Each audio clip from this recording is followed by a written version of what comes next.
우리 다 함께 사도신경 하심으로 오늘 집회 시작하겠습니다. 전능하사 천지를 만드신 하나님 아버지를 내가 믿사오며 그 외아들 우리 주 예수 그리스도를 믿사오니 이는 성령으로 잉태하사 동정녀 마리아에게서 나시고 본디오 빌라도에게 고난을 받으사 십자가에 못 박혀 죽으시고 장사한 지 사흘 만에 죽은 자 가운데서 다시 살아나시며 하늘에 오르사 전능하신 하나님 우편에 앉아 계시다가 저로서 산 자와 죽은 자를 심판하러 오시리라. 성령은 믿사오며 거룩한 공예와 성도가 서로 교통하는 것과 죄를 사여 주시는 것과 몸이 다시 사는 것과 영원히 사는 것을 믿사옵나이다. 아멘. 네, 반갑습니다.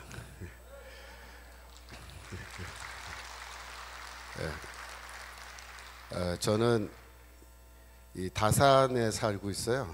그래서 의정부하고 이렇게 많이 멀지 않은데 의정부에 이렇게 좋은 교회가 있는 줄을 몰랐습니다. 오늘 이렇게 와서 보니까 화면으로 보는 것보다 훨씬 더 아름다운 교회고 또 이 교회 목사님과 여러 성도님들이 너무나 부러운 생각이 많이 듭니다. 앞으로도 계속해서 우리와 함께 힘을 합쳐서 우리 복음으로 하나가 될 수 있기를 간절히 소원합니다. 저는 지금 장로회 신학대학교에서 바울신학 가르치는 신학성경 가르치는 교수로 있는 김초롱입니다. 저는 이 장신대를 이제 MDB 과정을 1991년도에 졸업을 했습니다. 대학은 저는 서울대 사회학과 출신이고 81년도에 입학해서 소위 81학번 그러니까 586 세대에 저도 속한 그런 사람입니다. 저는 학교 다닐 때 이런 좌파 사상에 깊이 빠져서 이렇게 공부를 했었고 신학교 와서는 이제 좀 거리를 두고 있었습니다만은 제가 완전히 이 좌파 사상에서 벗어난 거는 미국에 유학 가서예요. 저는 1991년도에 이제 신학교 졸업하고 미국으로 가서 이제 공부를 시작했는데 제가 미국에서 총 공부한 시간은 16년입니다.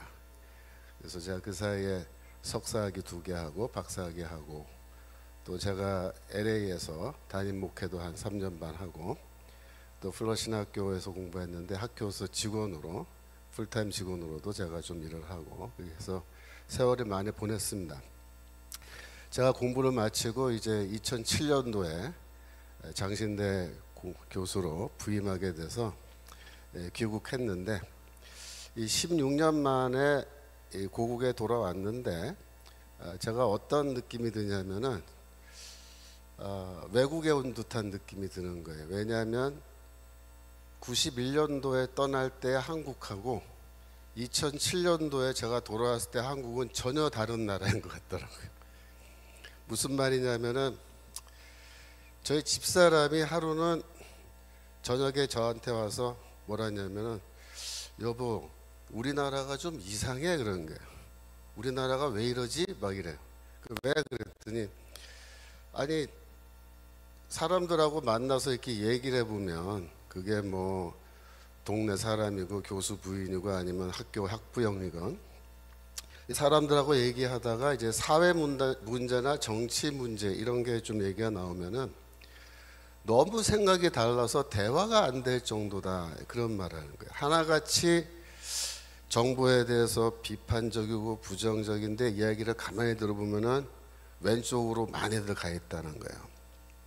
그러면서 걱정이 뭐냐면 이 나라에서 과연 우리 애들 키워도 되겠냐 이런 얘기를 하는 겁니다. 저도 사실 말은 안 했지만 그 사이에 그런 느낌을 좀 많이 받았거든요. 이 TV를 틀고 이제 뉴스를 들으면은 좀 이상해요. 뉴스가 다. 그러니까 마음속이 좀 답답하고 왜 이런 식으로 얘기하지? 사람들이 왜 이런 식으로 사고하지?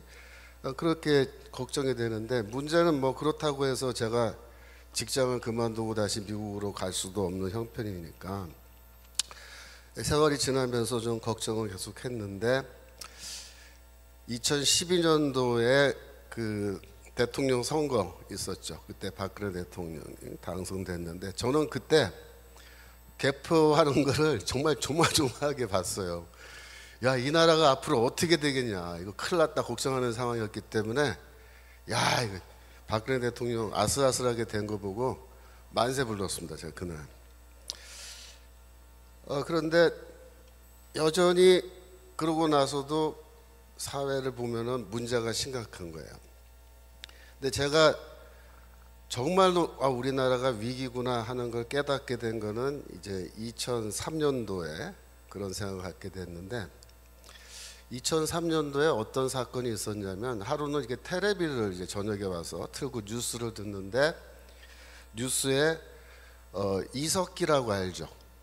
통진당 국회의원 이석기라는 사람이 중심이 돼서 저기 합정동에 있는 천주교 어떤 성당에서 RO 모임이라는 게 있었는데, RO가 뭐냐면 Revolutionary Organization 약자예요. 혁명가 조직의 약자입니다. 혁명가 조직. 혁명가 조직에 이제 모임이 있었다는 거예요. 근데 거기에 대해서 검찰이 수사를 해가지고 이제 수사 결과를 뉴스에서 발표를 하는 겁니다. 그래서 가만히 얘기를 들어봤더니 무슨 말이냐 하면, 자칭 혁명가라고 하는 사람이 130명이 그날 같은 자리에 모여서 토론회를 하고 회의를 했다는 겁니다. 그러니까 토론과 회의의 주제가 뭐냐면은 남조선 해방의 혁명적 상황이 발생했을 때, 이렇게 해요. 남조선에서 혁명적 상황이 발생했을 때 우리 RO 조직원들, 우리 혁명가들은 어떻게 행동해야 되느냐라는 주제를 놓고 이분들이 토론을 했는데, 이분들이 다 얼굴을 다 맞대고, 이런 식으로 공개적으로 얼굴과 얼굴을 맞대고, 그 다음에 더 중요한 건 뭐냐면 실명으로 자기의 이름을 다 까발리고 이렇게 회의를 했다라는 겁니다. 저는 과거에 제가 학생운동이나 뭐 좌파운동 제가 이렇게 할 때 어떤 훈련을 받았냐면은, 사람과 조직 활동을 할 때 사람과 사람을 만날 때 절대로 실명을 사용하지 않습니다. 다 가명을 쓰게 돼 있어요. 저도 그 당시에 쓰던 가명이 있어요. 그래서 자기 소개할 때 다 가명을 씁니다. 그 다음에 서로에게 개인적인 사안, 어디 사느냐, 형제가 어떻게 되느냐, 뭐 고향이 어디냐, 이런 거는 절대 못 묻도록 그렇게 교육을 다 받습니다.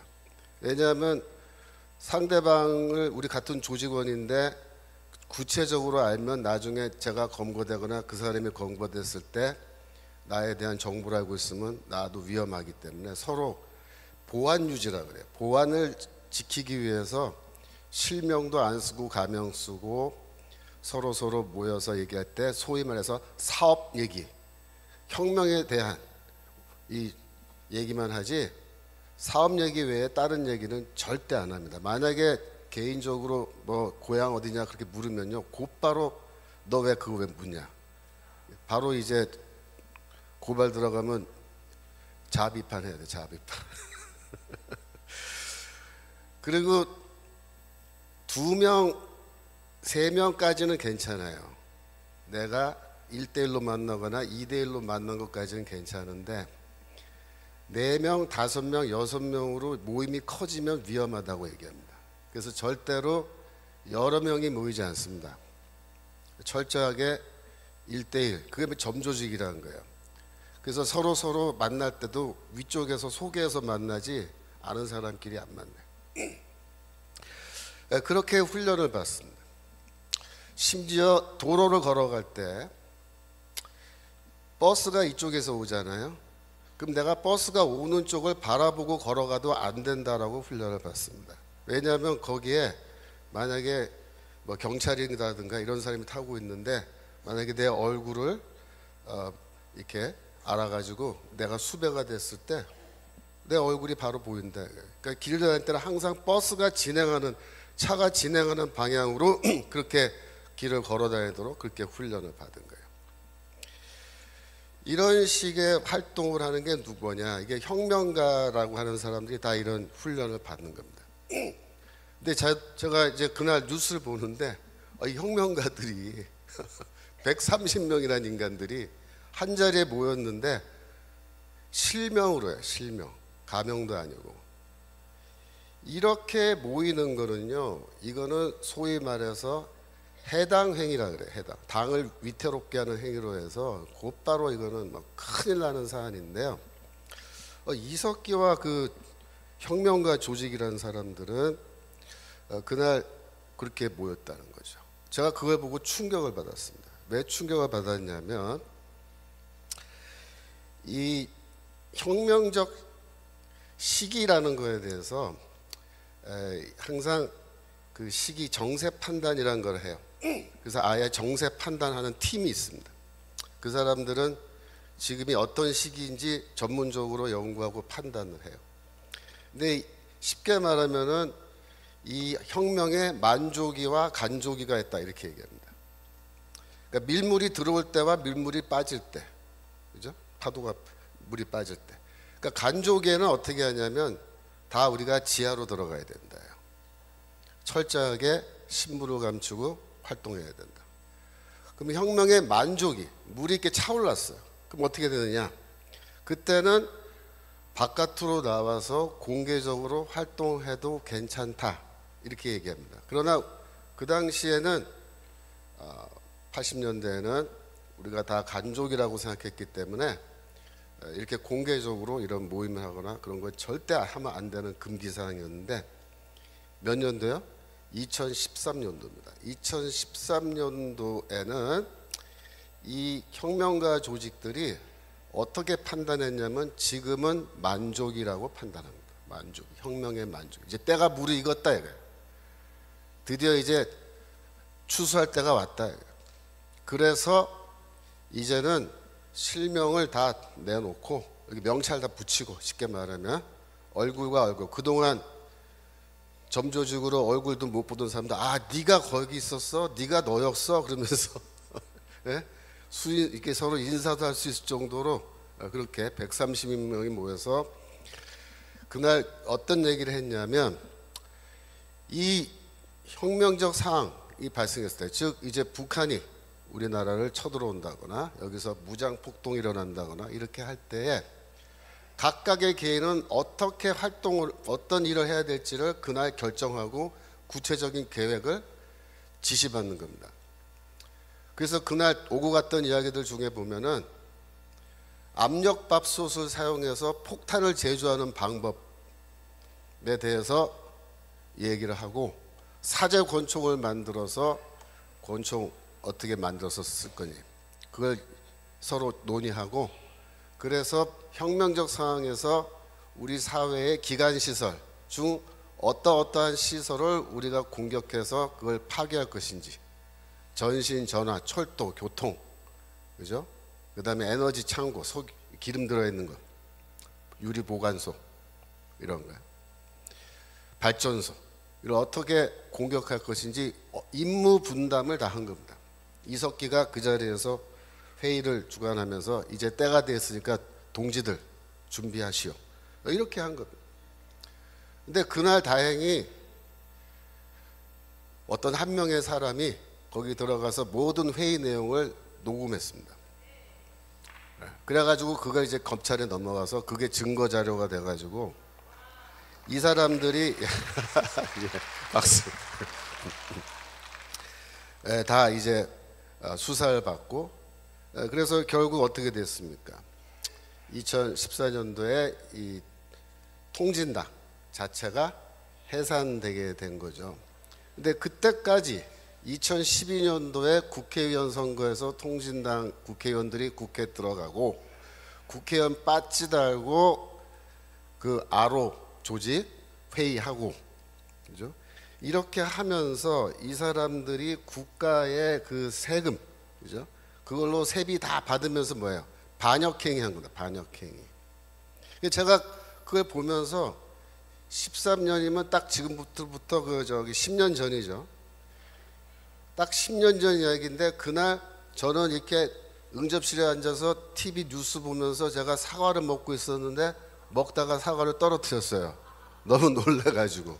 야, 큰일 났다, 큰일 났다.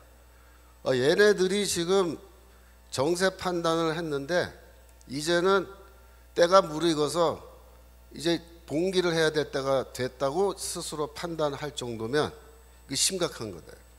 근데 제가 이제 퀘스천이 뭐냐면, 그 사람들의 정세 판단이 정확했느냐 아니면 부정확했느냐, 그 질문입니다. 어땠을 것 같습니까? 저는 그 사람들의 정세 판단이 매우 정확했다고 봅니다.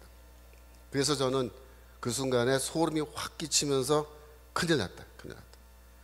야, 이제 우리 잘못하면 죽겠구나.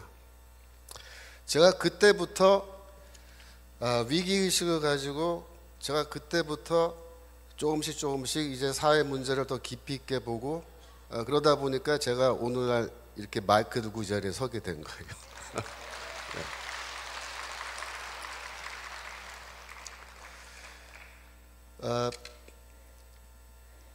그 당시에 안철수 의원이 뭐 이런 말 했어요.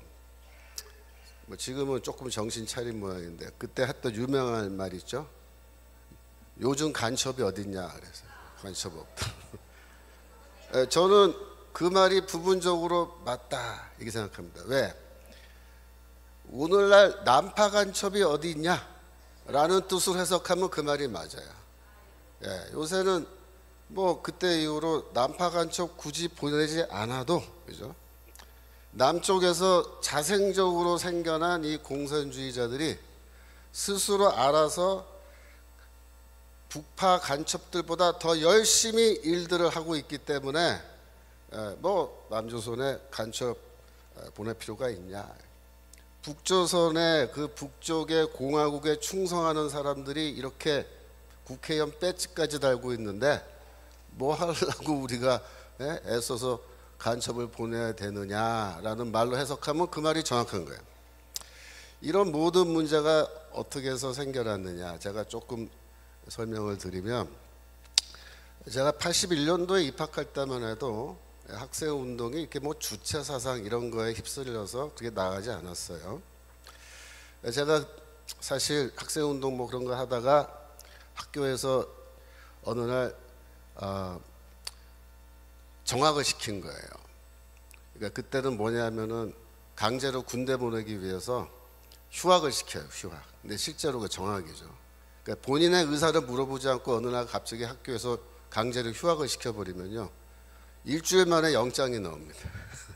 신체 검사 받으러 오라고 통지를 갔는데요, 가니까 너는 신체 검사 받을 필요가 없다고 저쪽에 서 있으라 그러더라고요.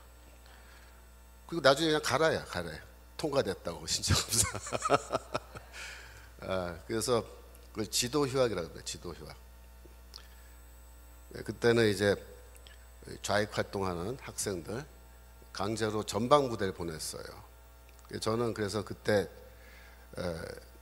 전방부대 강원도 철원에 있는 3사단에 가서 제가 사병으로 복무를 했는데, 뭐 지금은 제가 감사하게 생각합니다. 그때 제가 철원에서 소총수로 훈련, 뭐 행군, 뭐 구보 이런 거 하도 세게 받아가지고 그때 제가 굉장히 건강해졌어요. 지금까지 그걸로 지금 건강 유지하는데, 군대를 85년에 제대하고 이제 학교로 이제 돌아오게 됐는데, 85년 겨울입니다. 12월에 제가 제대해서 왔더니 친구들이 고생 많았다 그러면서 저한테 이거 좀 읽어보라고 책을 줘요. 그래서 이제 그 책을 받아가지고, 성경책이 아니고 어떤 책을 줘요, 문건. 그걸 받아서 이제 집에서 밤을 새면서 읽어봤습니다. 읽어봤더니 내용이 뭐냐 하면은 미국은 우리의 적이다 그 얘기예요. 그래서 그 문건을 뭐라 그러냐면 반제국주의 문건이라 그래요. 영어로 AI 문건이라 그래요. AI가 뭐예요? 요즘은 인공지능이잖아요. 인공지능 AI가. 그 시대 86년도에 AI는 뭐냐면 엔타이 임페리얼리즘의 약자입니다. 반제국주의 문건. 그래서 이렇게 읽어보니까 사용하는 단어라든가 이런 표현이 남한에서 우리나라에서 쓰는 표현들이 아닌 게 많아요. 저는 처음에 이걸 누가 썼나, 이게 어디서 왔나, 아마도 조청년 쪽에서 들어온 게 아닌가 뭐 이런 생각했는데, 지금 생각해보면 그게 북한에서 온 건 맞습니다. 북한에서 온 거예요. 그래서 반제국주의 문서라고 왔는데 나중에 보니까 뭐야? 그 주체 사상과 관련된 북한의 문서인 거죠. 근데 그때 85년 겨울, 86년 2월 달까지 방학이 있는데, 그때 당시에 서울대 운동권의 대부분의 조직에서 이 반제국주의 문서를 다 공부했습니다. 그래서 그때부터 우리의 적은 미국이고 우리의 투쟁은 반제국주의 투쟁이다. 그렇게 이제 노선이 딱 잡힌 거예요. 그게 누구의 입장입니까? 그게 바로 북한의 입장이란 말이에요. 그게. 그래서 86년 새 학기가 딱 시작했는데 그때부터 이제 노골적으로 주체 사상이란 말이 막 튀어나오기 시작했어요. 그리고 애들이 그때부터 대북 방송을 밤새도록 듣고 오고, 그리고 소위 말하는 사상투쟁이라는 것이 이제 시작됐습니다. 이 사상투쟁이 뭐냐면은 남조선 혁명을 어떻게 성공시킬 거냐, 그 전략과 전술에 대해서 토론하는 겁니다, 학생들이. 근데 기존의 운동권의 이 혁명 전술은 뭐냐면은 전국적으로 동시다발적으로 무장 폭동을 일으켜서 무장 투쟁을 한다는 거였어요. 그게 기본적인 전술이었습니다. 85년도까지. 근데 86년도가 딱 되니까 주사파들이 등장한 겁니다. 걔네들이 뭐라고 얘기하냐면 그거는 비현실적인 혁명 전술이다, 이렇게 얘기하는 거예요. 왜 비현실적이냐 그랬더니 광주 사태를 봐라요. 광주 사태를. 광주 사태 때 시민들이 무기고 털어서 무장을 하고, 무장 폭동 일으켜서 도시 자체를 다 점거했는데 정규군이 이렇게 반격을 해오고, 그 다음에 미군이 항공모함 같은 뭐 그런 거 보내고, 이래가지고 만약에 혁명적 상황에서 미군이 개입하고 정규군과 이렇게 전투를 하게 되면 무장 폭동을 해서 절대로 이길 수 없다, 이 얘기입니다. 그래서 그건 비현실적인 혁명 전술이다, 이렇게 비판을 하는 겁니다. 그래서 우리가 물었죠. 그러면 너희가 생각하는 현실적인 혁명 전술은 뭐냐? 근데 대답이 뭐라고 나오냐면 북조선에 있는 무력을 우리가 동원해야 된다, 이렇게 얘기해요. 북조선에 있는 무력을 동원해야 된다. 왜 북조선에 저렇게 좋은 무력이 있는데 그거를 우리가 활용하지 않고 남한의 이 비무장 세력들이 뭐 어떻게 무기고 털어가지고 그거 소총이나 하나씩 들고 말이야. 그래갖고 혁명 못 이긴다는 거예요. 북한에 있는 압도적 무력을 우리가 활용해야 된다. 그렇게 하기 위해서는 북조선 노동당과 긴밀히 협력하면서 우리가 혁명 사업을 진행해야 된다, 이렇게 이야기하는데, 제가 이 이야기를 2017년도에 저기 외신 기자회견을 하면서 이 얘기를 한번 했어요. 광화문에서. 그때 집회하면서. 그랬더니 신문에 제 이야기가 막 나오고 그러니까 저희 교단에 이 전라도 쪽 노회가 있어요. 거기 노회가 3개가 있는데, 제가 광주 사태를 폄하하는 발언을 했다고 저를 징계하라고 우리 총회에 노회 헌의안이 올라갔어요. 우리 학교로 막 전화가 오고 총장한테로 당장에 김초롱 교수 내쫓아라 그러면서. 좌파들이 그런 짓들 해요. 제가 무슨 광주 사태를 폄하하는 말을 했습니까? 저는 광주 사태를 폄하한 게 아니고 광주 사태를 이 주사파 애들이 어떻게 어떤 관점에서 바라봤는지를 제가 정확하게 얘기한 거예요. 그랬더니 막 벌집 쑤셔놓은 것처럼 난리를 치면서 하여튼 제가 그때 그 보면서 야, 진실을 말하면 죽이려고 드는구나 이것들이 이제. 여하튼 그래서 그 사상투쟁에서 누가 승리했겠습니까? 주사파가 승리한 겁니다. 왜냐하면 북조선에 있는 그 무력을 동원해야 된다고 얘기하는데 이쪽에서 반박할 말이 없는 거예요. 너희는 비현실적인 전술 갖고 무슨 혁명을 하겠다고 그러냐. 그래서 그것 때문에 학생운동 조직의 70% 이상이 86년도에 전부 다 주사파에게 넘어간 겁니다. 그래서 그때부터 주사파들이 이 실권을 잡고 전체 학생들 단과대별로 과별로 스터디 모임들 만들어 가지고 이거 다 학습시켜 가지고 이 조직원들 외에 대중교육까지 들어 가지고 이 주체 사상 이런 게 좌파 사상이 쫙 이제 학생들에게 유포된 겁니다. 원래 NLPD 이런 말 들어보셨죠? PD 계열이 원래 다수파였는데 그때 소수파로 전락한 거예요. 그때 PD랑 엄청 싸웠어요. 이 주사파들. 근데 이 논쟁에서 지면서 어떻게 되냐면 이쪽 PD 조직이 다 괴멸됐습니다. 이 주사파들이 얼마나 악랄한 놈들이냐면은 NLPD 다 사실 똑같은 놈들이잖아. 그 당시에 그 놈이 그 놈인데 이놈들 다 공산주의자들인데 이 주사파들은 논쟁을 해서 조직을 장악하면은 괜찮은데 만약에 장악을 못 하잖아요. 그럼 어떻게 하냐면은 PD 쪽 조직 이름과 주소와 전화번호를 다 파악해 가지고 그걸 경찰에다 넘겨버려요. 이런 짓 하는 놈들이에요. 주사파 놈들. 그러니까 주사파는 쉽게 말하면 좌익운동 중에서 자기들 위에 다른 생각 갖고 있는 놈들을 적으로 봐요. 그래서 저놈들은 조직을 다 괴멸시켜야 된다 그래갖고 경찰에 아예 명단을 넘겨버려요. 그러니까 저도 그때 당시에 사상투쟁하면서 이렇게 하다가 결국 우리가 이기긴 이겼는데 저놈들이 하여튼 우리 다 파악이 끝났기 때문에 우리도 할 수 없이 조직 다 해산하고 저도 집으로 돌아온 겁니다. 자, 그때 아주 이 주사파들에 대한 환멸, 인간이 아니다 이것들은 그런 생각을 하게 됐죠. 그래서 87년도에 6년도에 주사파가 쫙 이 학생운동권 다 장악했고 87년도에 이제 민주화 운동이라 그래가지고 대통령 직선제 했잖아요. 근데 그때 이제 그게 주사파의 승리죠. 왜 그래요?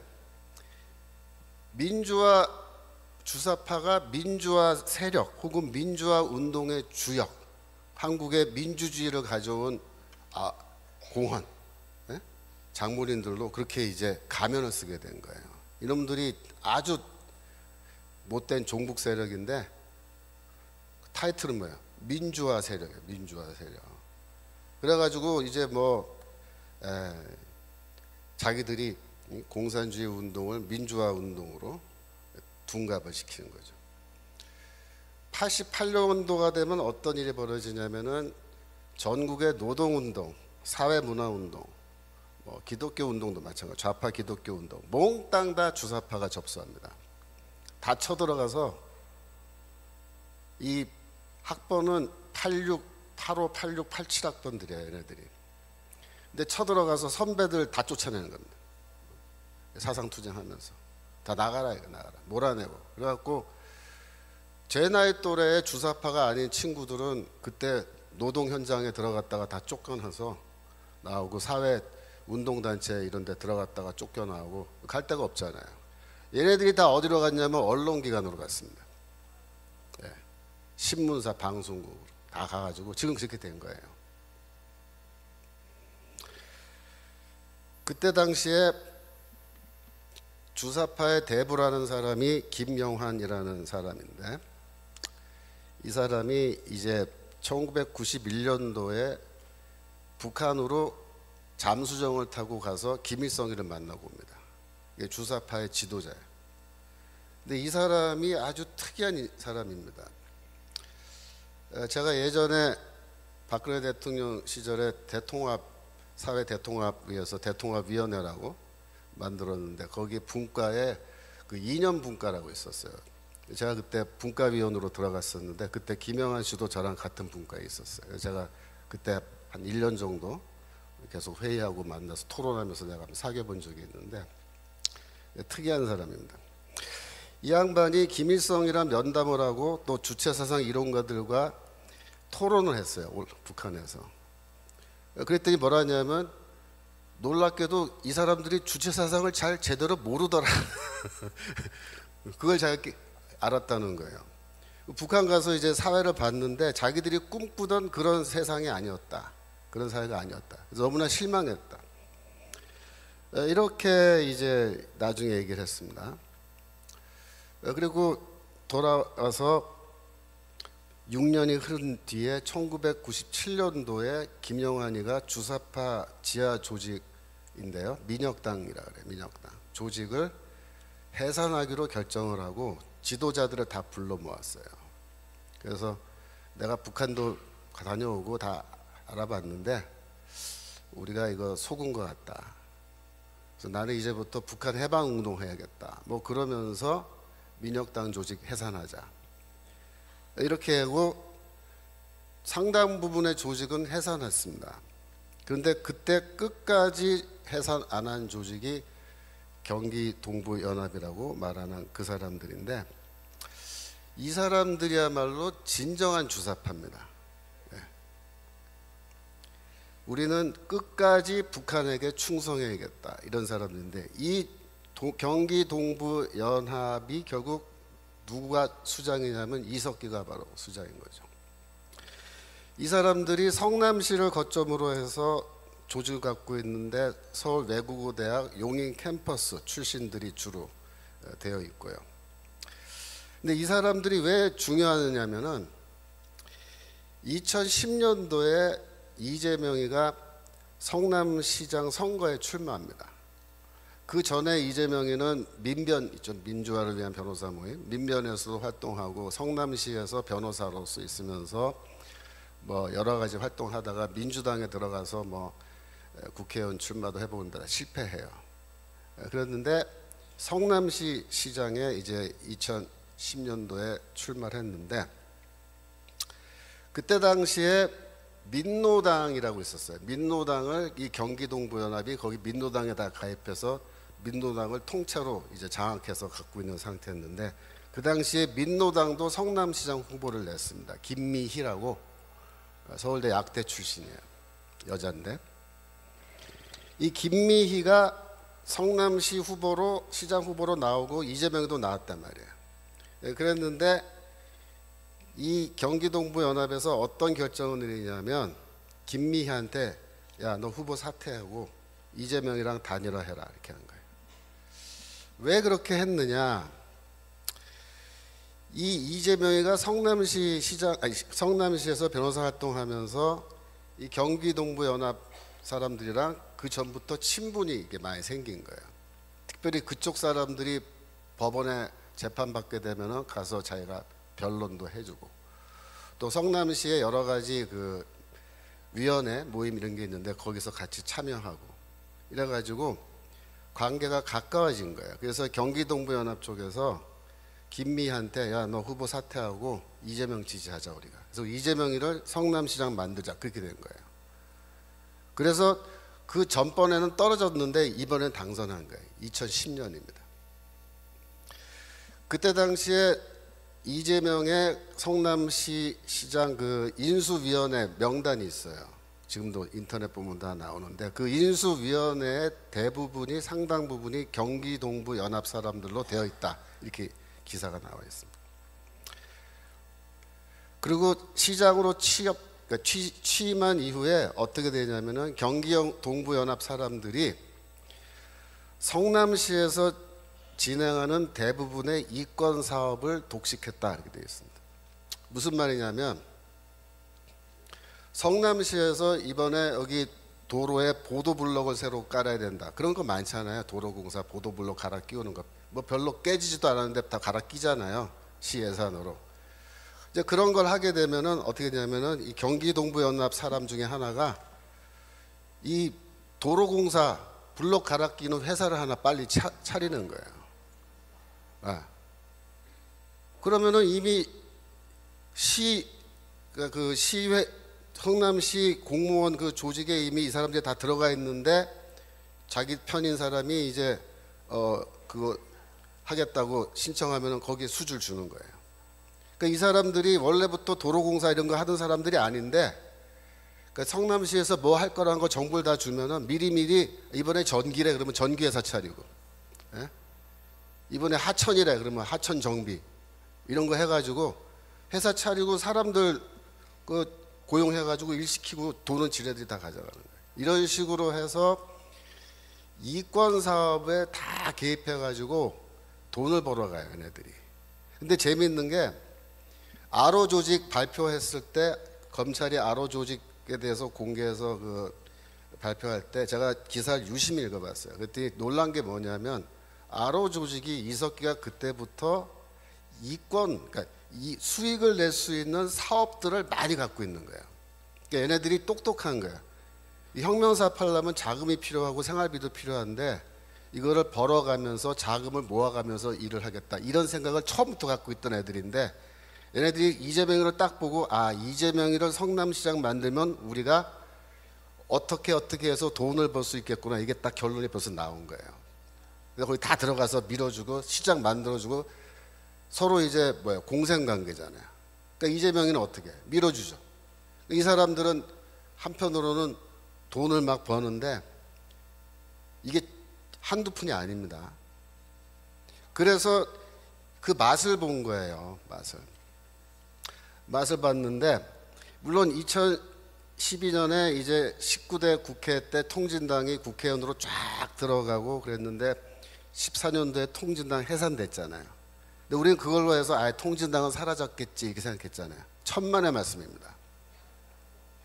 이 경기동부연합과 이재명 사이의 그 연대는요 더 견고해진 거예요. 그때부터 2018년도에 이재명이가 경기도 도지사에 출마해서 도지사에 당선됩니다. 그때 1등 공신이 누구 것 같아요? 경기동부연합이에요. 경기동부.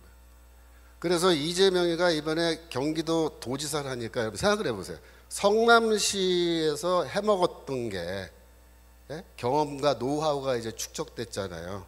근데 이게 경기도가 사이즈가 얼마나 큽니까? 성남시 사이즈랑 경기도 사이즈는 이거는 비교가 안 되잖아요. 그러니까 얘네들이 이번에는 경기도에서 해먹기 시작한 거예요. 많이 해먹었을 겁니다. 조사해보면 다 나오겠지만 제가 보기에 어마어마하게 해먹었는데, 왜냐하면 그 중에 하나, 딱 하나만 예를 들게요. 대장동 하나만 얘기해 보자고요. 대장동 사건이란 거는요 뭐 굉장히 복잡하게 되어 있는 것 같지만 본질은 간단해요. 그 대장동 택지 개발하고 아파트 짓고 그거 개발해서 생기는 수익을, 어마어마한 수익을 누가 먹었느냐, 그게 이제 대장동 사건의 핵심이에요. 그런데 첫 번째 그 개발할 때 그 돈을 빌려준 투자 은행들 있죠. 은행들은 많이 못 가져갔어요. 뭐 정상적인 그런 정도의 수익만 벌고 갔습니다. 성남시는 처음부터 우리는 그 수익 안 갖겠다 이렇게 선언한 거예요. 그게 대장동 사건. 그럼 누가 가져갔느냐? 개인 투자자들이 가져간 겁니다. 그래서 여러분 뭐 화천대유 이런 말 들어보셨어요? 뭐 천화동인 3호 이런 거 들어보셨어요? 4호, 5호 뭐 이런 말? 이게 다 개인 투자자들 모임 만든 건데, 예를 들어서 화천대유에서 3억 5천만 원을 투자한 사람이 얼마 벌어갔을 것 같습니까? 3억 5천. 예를 들어서 4억이라고 치고 4억 몇십억이요? 그러니까 여러분들이 순진하신 거예요. 그 단위가 틀려요. 400억이요? 그러니까 순진하신 거예요. 얼마 해먹었냐면 8천억 가져갔습니다. 여러분 4억 넣어서 8천억 가져가면요, 이거 어마어마한 거 아닙니까? 네. 천화동인 3호, 이 사람은 돈이 좀 없었나 봐요. 872만 원 투자했습니다. 1,000만 원이 안 되잖아요. 얼마 벌어갔을 것 같아요? 1,000만 원 넣고, 예? 2천억이요? 2천억은 너무 심했다. 101억 벌어갔습니다. 101억. 아, 1,000만 원 넣어서 1억을 벌어가도 10배잖아요. 예? 10억 벌어가면 100배고, 근데 100억 벌어갔으니까 1000배. 투자해서 수익률 1000배. 여러분 이해되세요? 이게 대장동이에요. 자, 무슨 말이냐면 성남시에서 해먹고 경기도에서 이제 해먹는데 우리는 모르는 거예요. 뭐 어디서 얼마큼 해먹었는지, 이 경기동부연합 애들이. 그런데 이거 딱 터지고 나서 제가 딱 들여다보니까 8천억이고 뭐 이러면요, 조금만 더 해먹으면 1조잖아요. 1조. 네? 그러니까 이 경기동부연합 애들이 이제 통이 커져가지고 이제 해먹으면은요, 한 1조 정도 해먹는데, 이게 다 뭐냐면요, 혁명 자금입니다. 좋은 말로 정치 자금이 되겠지만 이재명의 경기동부연합 입장에서 혁명 자금이에요. 그래서 이 돈을 지금 누가 갖고 있는지 이제 파악이 안 되는 거예요. 검찰이 지금 수사를 하고 있는지 안 하는지도 모르겠는데, 이게 지금 누가 이 돈을 다 갖고 있고 어디에서 지금 어떤 용도로 지금 썼고 얼마가 남아 있는지 파악이 돼야 되는데, 이게 지금 오리무중이죠. 이 대장동 사건 터지면서 어떤 사람들 이름이 튀어나왔냐면은 뭐 권순일 대법관, 뭐 아세요? 권순일 대법관, 박영수 전 특별검사, 박근혜 대통령 수사에서 감옥에 집어넣은 놈이죠. 김순환 전 검찰총장, 강찬우 전 수험지검장, 이런 사람들의 이름이 막 튀어나오죠. 그죠? 뭐 국회의원들 이름도 막 튀어나오고, 다 뭐냐면 돈 받은 사람들이야. 근데 이 사람들한테 이제 돈을 줬는데 법조계에도 주고 정치계에도 주고 이제 돈을 막 뿌린 거예요. 그러니까 생각해 보세요. 8천억, 1조 가량 돈이 있으면요, 돈 뿌리는 거 이거는 뭐 저기 그렇게 어렵지 않잖아요. 이게 보험금이라 하잖아요. 보험금. 그래갖고 법조계 판사 검사들한테 쫙 돈을 뿌려 놓은 거예요. 이미. 제가 보기에는요, 이 이름 나온 사람들은 뭐 한 사람들이냐면 심부름한 사람들이에요. 자기들이 돈 받고 끝난 게 아니고 이 사람들은 심부름한 사람이고, 심부름 값으로 얼마 받은 거예요. 얘네들을 통해서 또 누구한테 얼마가 갔는지는 몰라요. 지금 수사를 해봐야 하는 거예요. 그러니까 이재명이가 법정에 끌려가도 겁을 안 내는 거예요. 예. 뭐 겁나요? 나한테 돈 받은 놈들인데. 어이, 다 아는 놈들이구만, 그러는 거예요. 가서 보니까. 그러니까 이 판결이 그렇게 나오는 거예요, 지금. 그래서 지금 지난번 대통령 선거에서 이제 이재명이 물론 간발의 차이로 졌습니다만은, 이 경기동부 연합과 이재명은, 얘네들은 이걸 패배라고 보지 않아요. 네, 절대로. 얘네들은 지금 우리가 한 발 후퇴했지만 2보 전진하면 된다, 이렇게 생각하는 애들입니다. 지금 현재 민주당은요, 이재명이 꽉 쥐고 있어요. 그 당권파라 그러잖아요. 당권파, 이재명파. 누굴까요? 경기동부 연합 사람들입니다. 그러니까 지금 이재명이 그저께 뉴스 보니까 인재위원장이 됐대요. 자기가 스스로 인재위원장으로 자기를 임명했대요. 그래서 민주당에 왜 인재위원장이 생겼냐면 내년도 국회의원 공천 때문에 이게 생긴 겁니다. 왜? 새로운 인재를 국회의원으로 공천 줘서 이제 당선시켜야 된다 이거죠. 그러니까 이재명이가 내가 인재위원장 하겠다라고 할 때 그 뜻은 뭐예요? 공천은 내가 하겠다예요. 그러니까 지금 이재명이한테 반기 들고 있는 그 비주류, 민주당 비주류들 너희는 뭐 알아서 해라 이거야. 너희는 절대 공천 안 줘. 내가 아예 선언한 겁니다. 그러면 이재명이는 누구를 공천할까요? 네. 그동안 자기를 성남시장 만들어주고 경기도 도지사 만들어주고 앞으로 나를 대통령 만들어줄 사람들 누굽니까? 진짜 주사파, 진짜 찐, 진짜 주사파인 이 경기동부 연합 계열의 사람들을 분명히 공천할 겁니다. 근데 문제는 뭐냐면 이 사람들이 예전부터 이 지하 조직으로 이렇게 다 엮여 있는 사람들이기 때문에 이제 공천을 누구 주는데 누가 누구인지 잘 몰라요 우리가. 그래서 우리가 잘 모르는 어떤 사람이 이제 어느 지역에 공천 받아서 나왔다 이거예요. 그러면은 그거를 생각할 때 어떻게 생각합니까? 아, 뭐 좋은 사람이겠지. 그렇게 생각하면은 안 된다.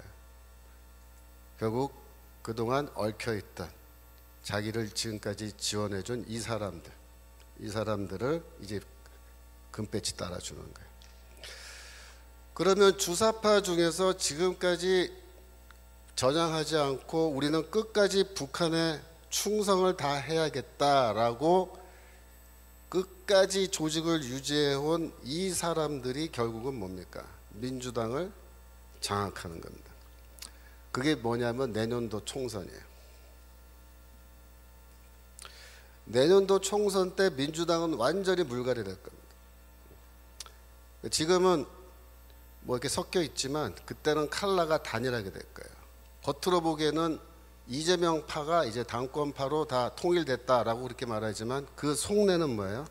진짜 주사파입니다. 얘네들이. 이건 뭐냐? 이석기의 부활입니다. 이석기의 부활. 이석기가 2014년도에 통진당 해산되고 감옥 갔잖아요. 몇 년 전에 석방됐죠. 나와서 지금 조용하죠. 아무것도 안 하고 놀고 있을까요? 아닙니다.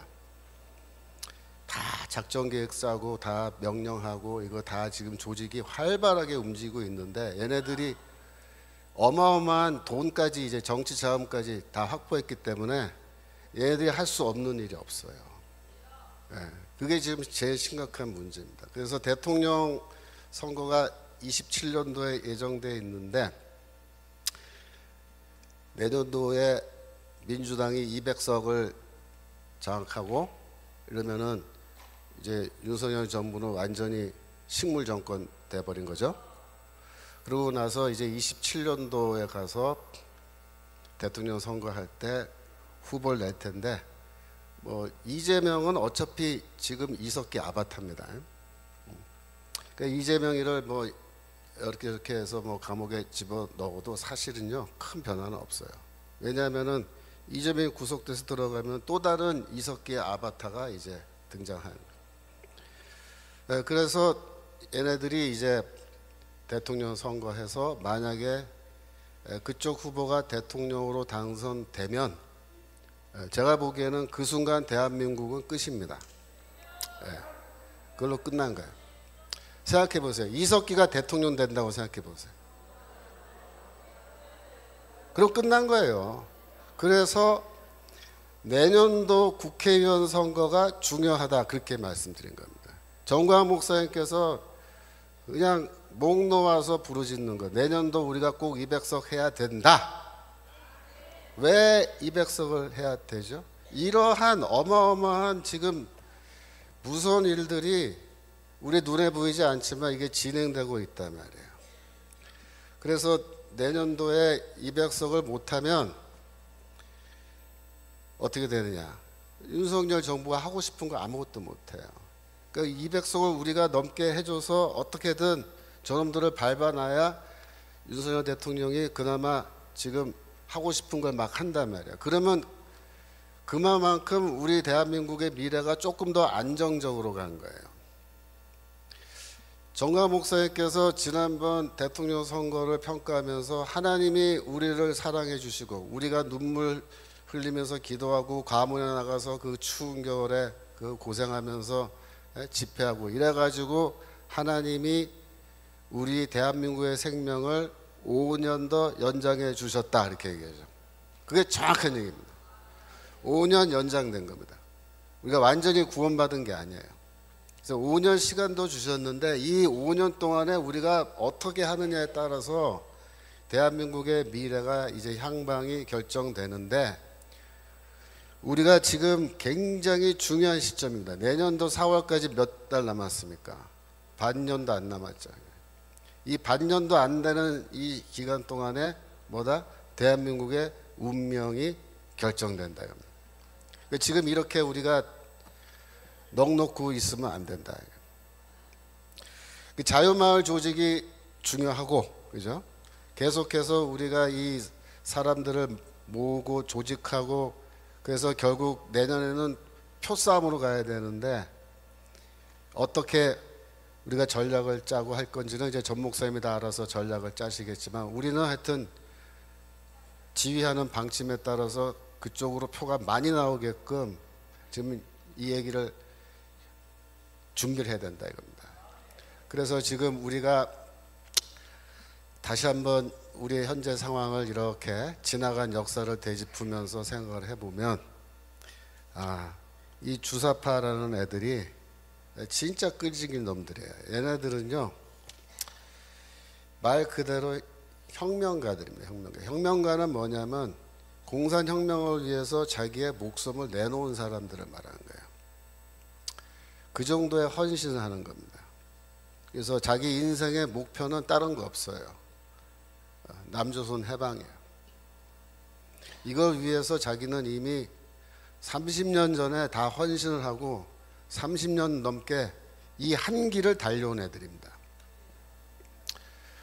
그래서 얘네들이 지금 그렇게 쌓아온 그 공적이 있는 거예요. 근데 이게 지금 만만하게 보면 안 되는 거예요.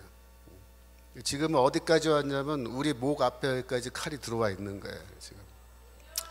그래서 여러분들이 그런 점에서 우리가 다시 한번 깊이 자각하고 정말 전 목사님이 말씀하시는 게 왜 중요한 말씀인지 그걸 여러분들이 잘 이해를 해주시면 감사하겠습니다. 제가 시간이 조금 더 쓸 수 있나요? 아직 조금만 한 10분만 더 할까요?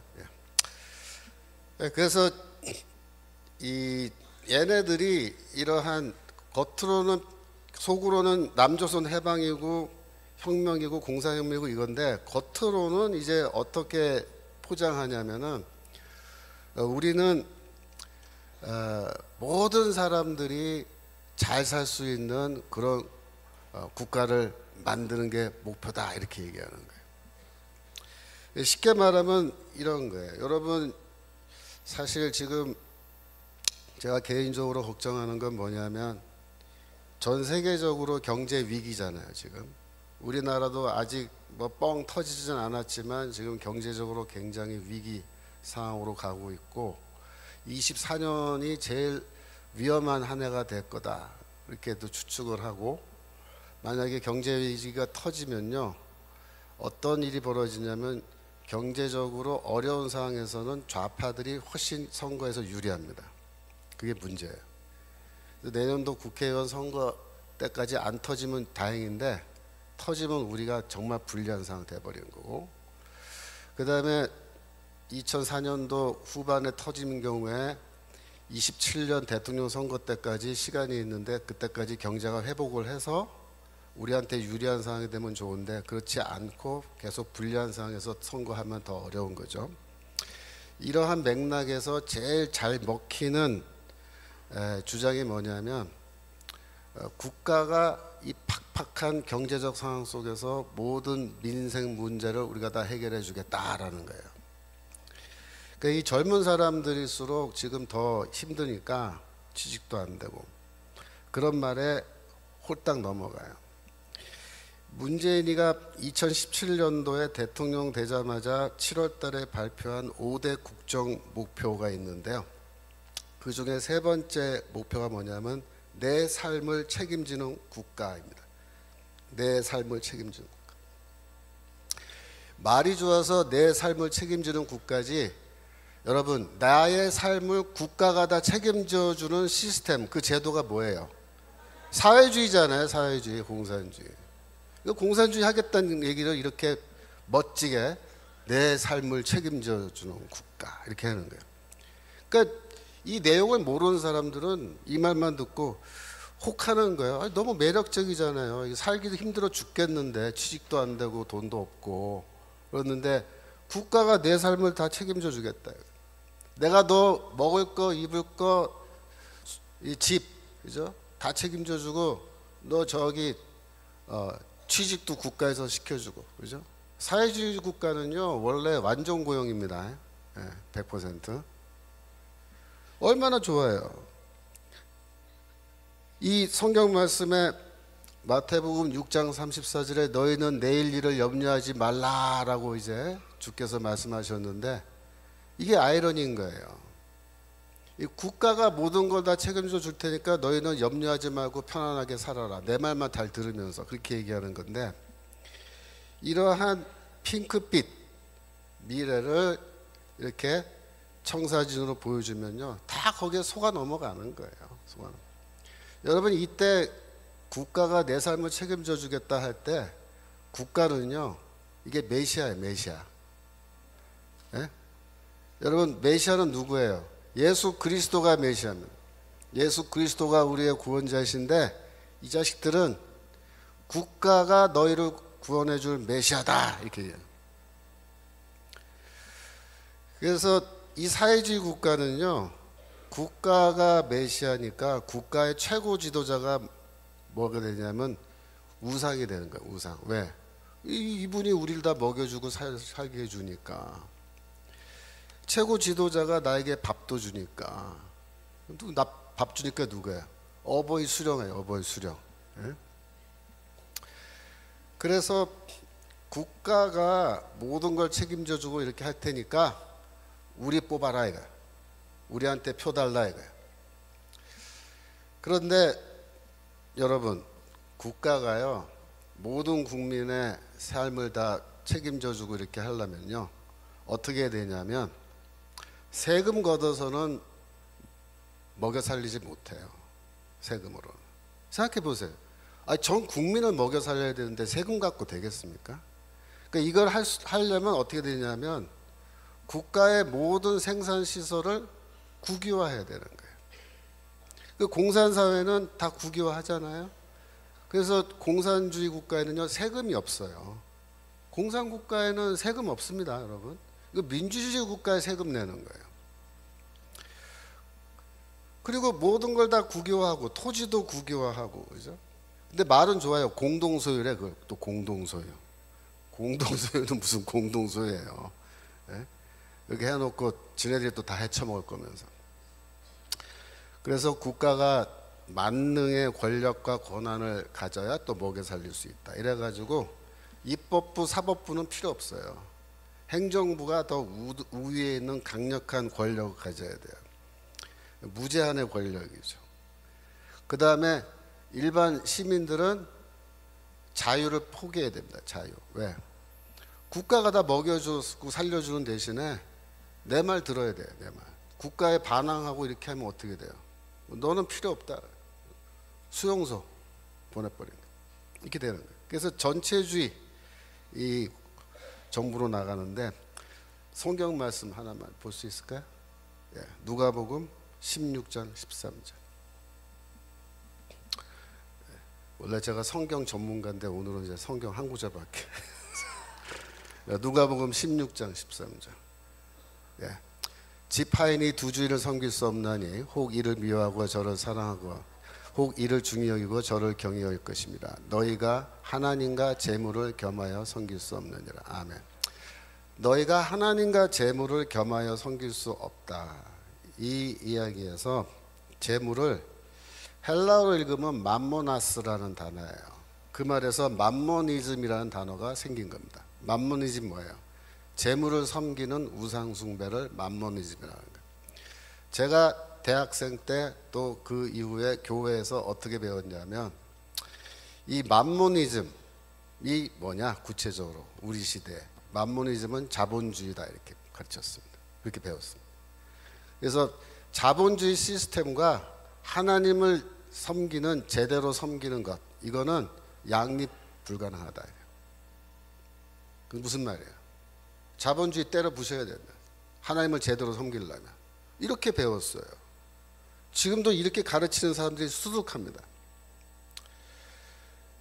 제가 들은 얘기가 아니라 저한테 이제 이메일이 온 거예요. 이메일이 와서 보니까 몇 년 전 얘기입니다. 제가 만나본 적도 없던 청년인데 그 청년이 질문한 거예요.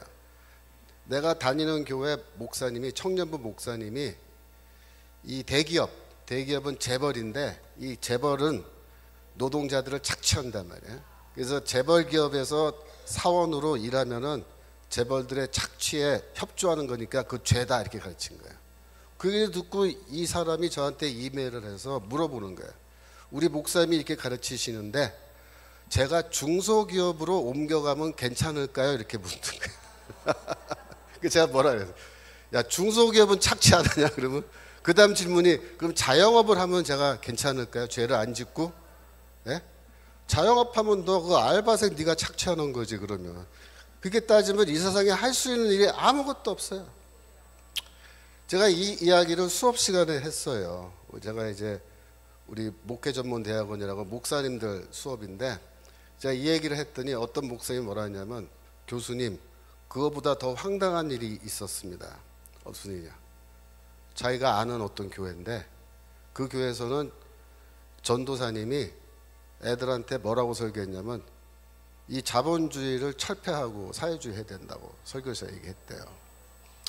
그래서 그것 때문에 교회가 난리가 나서 당회에서 이 전도사를 불러서 목사님이랑 너 왜 그렇게 가르쳤냐라고 따졌다는 거예요.